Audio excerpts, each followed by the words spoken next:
Well, I was on the way to Akron in the company with a number of newly found business friends. We expected, as I think I said outside, that we would capture a company. Of course, drunk-like, I expected to be the president. Well, what about to work with alcoholics? Oh, well, I would, do it on the side. So bravely we set out. The proxy fight came off. Our side was handsomely licked. All of them went home, but I stayed in the hotel for the simple reason I didn't have the fare and no one offered to give it to me.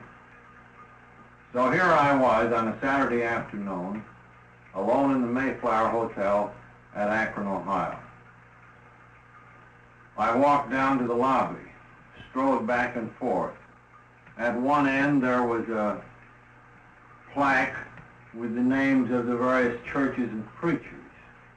At the other end of my beat there was a bar room. The bar room was filling up, and so were the people in it. And that buzz, so characteristic of bars, had a pleasant sound to me. Soon I found myself saying, well, perhaps I could go in there and have a drink of ginger ale and possibly scrape an acquaintance to pass away this lonely afternoon. And then I caught myself and thought, well, I have been restored to sanity. I can see I'm in danger. I walked over to the church directory again, thinking, well, now perhaps I had better find an alcoholic that I might talk to. Because at last, I see that I need such a person as much as he could possibly need me. No more of this preaching I had been doing in New York. So here I was, standing in front of the church directory, wondering what next. It suddenly occurred to me that perhaps one of the preachers on the list there could refer me to a drunk that I might work on. My fingers slid down across the list and finally stopped at the name of Walter Tunks, later to become a wonderful friend of AA, and who happened to be the Episcopal rector in town. So I called up the good Reverend, explained my need for a drunk to work on. At first he was rather nonplussed. He almost remarked that one drunk at a time is enough. Anyhow, he caught the drift of what I needed, and he referred me to still another person, a member of the Oxford groups in Akron. And from him, I secured a list of about 10 people that might, any one of them, put me in contact with a drunk. Well, I felt better, went upstairs, got on the phone, and one after one, the calls fell through. They didn't answer. They could perhaps see me in church on Sunday. One after another, the list was all gone, excepting the very last name. And this name was Henrietta Seiberling. And I connected her with Frank Seiberling, the rubber tycoon who I'd met years before. Well, I couldn't imagine going to Mrs. Seiberling on a Saturday afternoon, asking if she knew of a drunk that I might work on. I even went downstairs and walked up and down some more. Suddenly, something said to me, you had better call that number. So I did call, and a warm southern voice came over the wire. This was Henrietta Seiberling. She was the daughter-in-law, not the one I thought.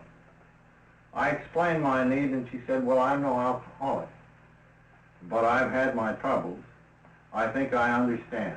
Won't you come right straight out here? In no time, I stood before Henrietta's house, which was the gatehouse to that great estate. She met me in the door. showed me in and listened while I poured out my story. Finally, she said, I think you should meet Dr. Bob. He's a surgeon here in town. He's been in our Oxford groups. He's tried all sorts of cures. I'm sure he wants to stop drinking, but he simply can't. The family is in awful shape. The kids are in disarray. Henrietta went on to say that Ann Smith, Bob's wife, was about on the verge of a nervous breakdown. Moreover, the mortgage on the house was close to being foreclosed. Things just simply couldn't be worse. So, said Henrietta, would you like to talk with him? Well, I certainly thought I would. I needed him as much as he needed me. Fine, Bill. Suppose we have a cup of coffee. Good idea.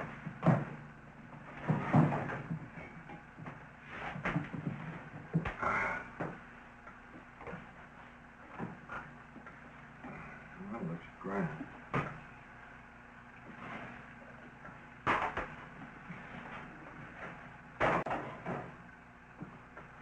Sugar lady.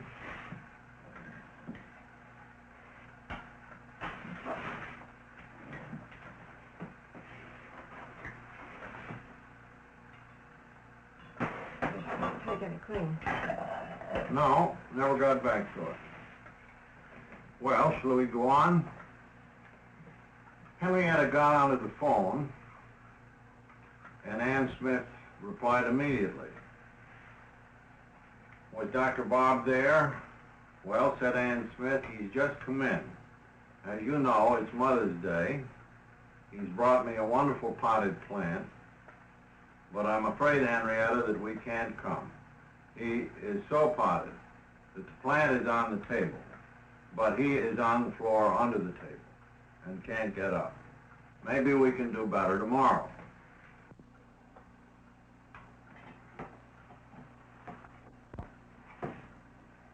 I shall never forget the next day. It was a Sunday. Henrietta had had me out there for an early dinner, and at 5 o'clock in the afternoon, the doorbell rang, and there stood Dr. Bob and Ann. Ann looking slightly hopeful, but Bob not looking a bit like a founder. He was shaking violently. He said, I have another engagement. I don't believe that I can stay but a few minutes. Henrietta took in the situation at once, and with her usual understanding, she insisted that Dr. Bob and I go into the library where we could chat. So here it was. One drunk talking to another, because the one talking needed the message too.